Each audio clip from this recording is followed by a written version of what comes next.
Ladies and gentlemen of the class of 2011, wear sunscreen. If I could offer you only one tip for the future, sunscreen would be it.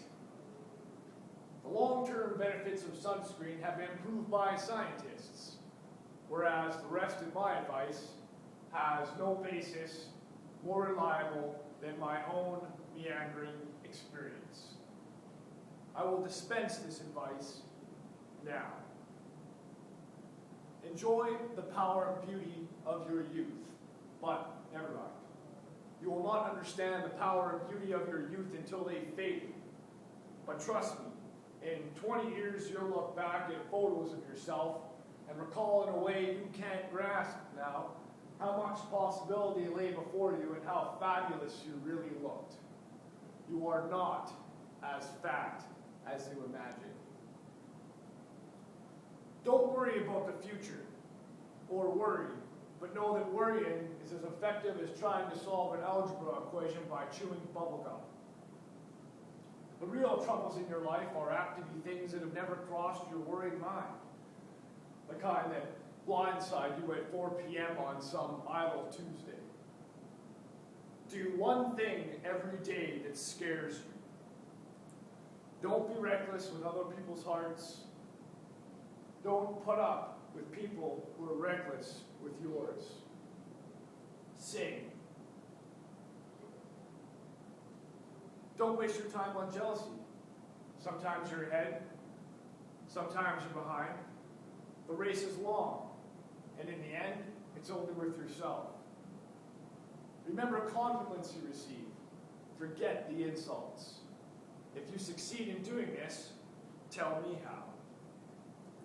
Keep your old love letters. Throw away your old bank statements. Stretch. Don't feel guilty if you don't know what you want to do with your life. Some of the most interesting people I know didn't know at 22 what they wanted to do with their lives. Some of the most interesting 40-year-olds I know still don't. Get plenty of calcium.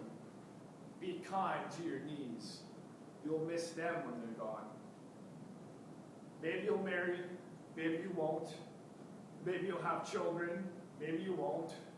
Maybe you'll divorce at 40, maybe you'll dance the funky chicken on your 75th wedding anniversary.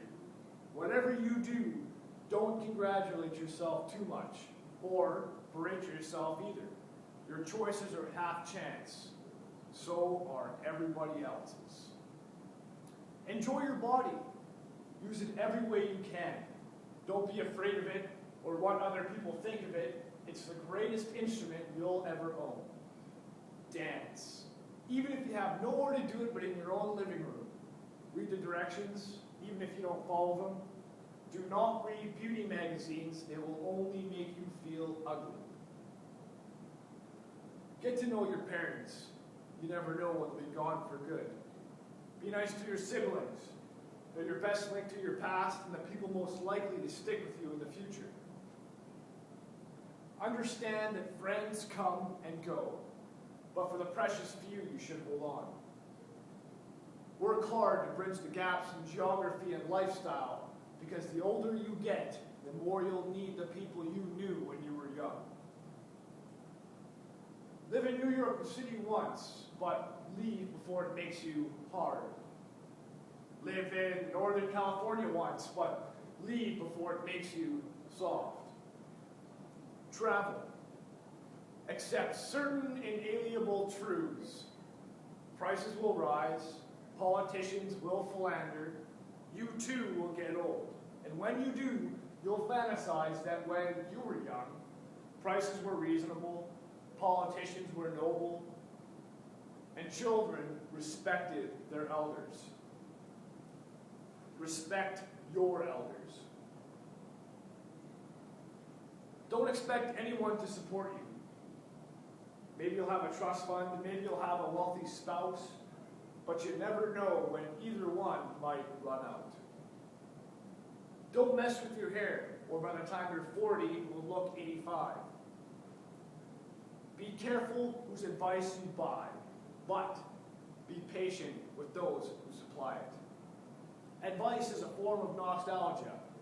Dispensing it is a way of fishing the past from the disposal, wiping it off, painting over the ugly parts, and recycling it for more than it's worth. But trust me on the sunscreen.